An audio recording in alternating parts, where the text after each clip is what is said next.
In this video, we are walking through therapeutic communication and the different techniques that you would use to help foster a therapeutic relationship as a nurse with your patients. We'll walk through examples so you're not just memorizing information for your nursing school exam, of course, but you will actually know how to use therapeutic communication in real life, because that is what it's all about, being able to use your knowledge and apply it, right, to real life. Because let's be honest, when was the last time your nursing school exam tested you on how well you memorize stuff, especially with something like therapeutic communication? They just don't do that, right? They're going to test you on how well you apply the information that you're learning.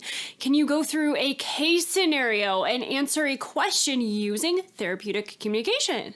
That is what they will test you on in nursing school. So don't worry, I am going to go through the main points for therapeutic communication that you will be tested on in your nursing school exam. And of course, I have a free cheat sheet for you to help you learn things faster and easier in nursing school. So be sure to stay until the end of the video and I will let you know where you can get that. Now hit that subscribe button and click the notification bell, and let's dive in.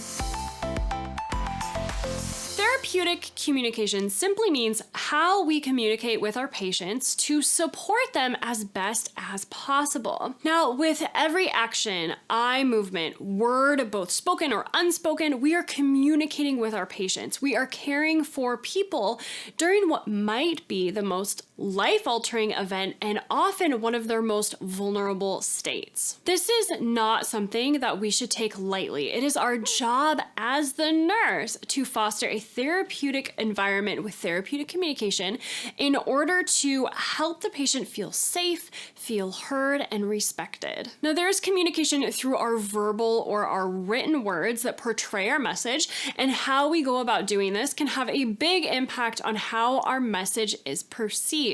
Now, the words we choose and how we present them must be appropriate for our audience. Now, for example, you wouldn't tell a 2-year-old that you were going to give them their vancomycin through their IV. No, instead you would say something like, I'm going to give you some medicine to help your tummy feel better, and I'm going to put it right here in this tubey. I'll just be pressing some buttons and the machine, it will beep, but you can just keep playing with your mommy. See the difference? Now, the words we choose need to be developmentally appropriate, and your nursing school exams are going to make sure that you know how to do this. So part of learning how to become a nurse is learning how to communicate with your patients, with people. Now, our medical terminology can be really confusing, right? Think back to when you were just starting your nursing courses, your first day of nursing school. Now think about how overwhelming all of that vocabulary was for you. Now your patient will feel the same way if we don't use appropriate words for them specifically. Now, how about if I talk really fast or really loud? Or start whispering and talking really slow? Now, how does that make you feel? Neither one of those is a great thing, right? Now, pacing and the tone of your voice can play a big part in how your message is perceived. Now, you wouldn't want to yell at your patient or say, "Did you leave a urine sample in the bathroom for me?" No, you would instead quietly and discreetly ask them that. And the same thing goes with pacing. We would not be going to just stop talking at some point.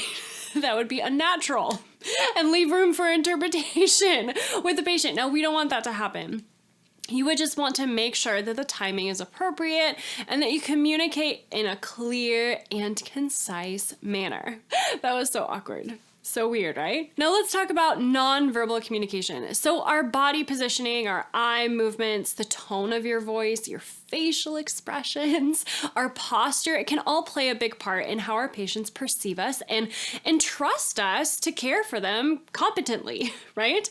Now our physical appearance, clean and neat clothes or scrubs, hair that is contained or calmed, our posture, how we move through our environment, it will say a lot about us and our capability and how we can care for our patients. Now, let's say if we are hurriedly rushing around all of our patients' rooms, in and out of their rooms with wrinkled clothes, hair in our faces, it'll give the impression that maybe we're not as organized. We don't have the supplies that we need to do our job correctly and competently care for our patients. Now remember, we are brought into our patients' lives usually at one of the most vulnerable times in their life. Now we want to make sure that our patients feel safe and that they're in competent hands under our care.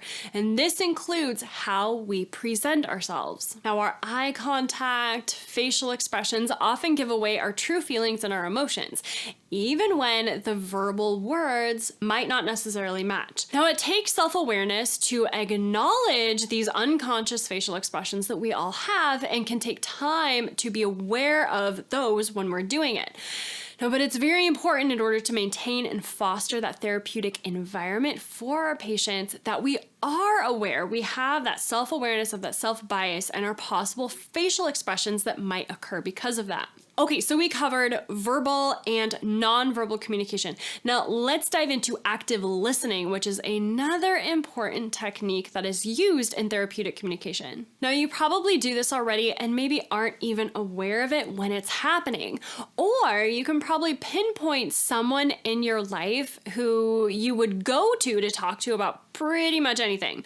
So we all have one of those people, right? They are probably really good at active listening. That's why we like to talk to them, right? So active listening involves being attentive to both nonverbal and verbal cues and facilitating patient communication. Now, making eye contact with your patients, facing them, but at an appropriate distance, and relax to help your patients feel relaxed as well. Ask for clarity or paraphrase to show that you are listening. Validate what your patients are saying and their feelings, and ask relevant questions to show that you're interested. Now, silence is another technique that might not be one that you have thought of before, but using silence to help the patient sort through their feelings can be super helpful and super useful. Now, silence helps give them the opportunity to talk freely or to sit and process. Now, silence can take some getting used to, especially if you're someone like me who just likes to talk all the time, but it will help foster a therapeutic relationship with your patients. So since we've covered how you should be talking and communicating with your patients, let's chat a little bit about some things that are not so therapeutic. So these would be the answers that you would not want to pick on your nursing school exams. Now, the ones that they might sneak in there to really test your knowledge, but don't worry, we're gonna go over them so that you know exactly what not to do or what answers not to pick. Now, non-therapeutic techniques would be asking things like personal questions that aren't relevant to the patient's care. Personal questions that aren't relevant don't serve a purpose to your patient's care. They just are out of curiosity or your personal interest. So those would not be therapeutic techniques that we would use.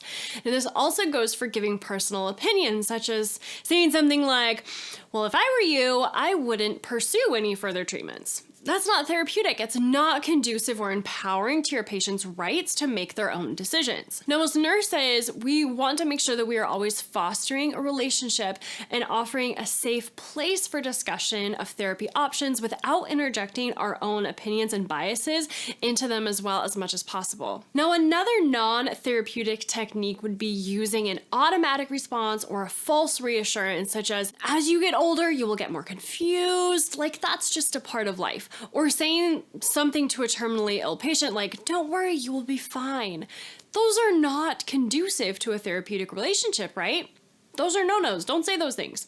Now, the same goes for defensive, passive-aggressive responses. Those are not going to help foster a therapeutic relationship with your patient.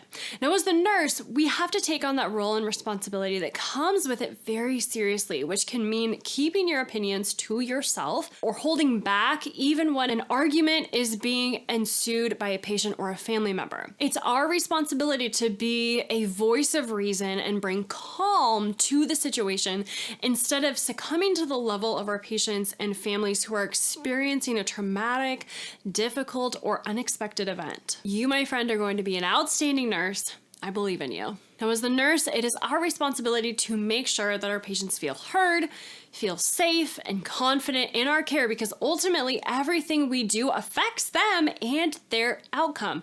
It is our job to make sure that we foster that therapeutic relationship and continue to enhance it as we care for our patients. Now, this is just one of the many topics that are covered more in depth inside the Nursing SOS membership community. Now, you are not alone in nursing school, my friend. So if you are struggling with fundamentals in nursing school, be sure to check out the step-by-step lecture videos that we have for you inside the Nursing SOS membership community. I am here to hold your hand every step of the way. Now, the link is down below in the description for you to check out all the details. And make sure to download the free nursing school study checklist that we have for you that walks you through how to study in nursing school step by step. Now, the link again is in the description below for you to check that out. And if you like this video, make sure to hit that like button, leave a comment below, and let me know that you loved it. Share it with your friends, and of course, make sure to subscribe and hit the notification bell so you never miss a video. And click on one of these videos right here so you can keep rocking nursing school. And as always, friend, go become the nurse that God created only you to be. And I'll catch you in the next video. Take care. Bye-bye.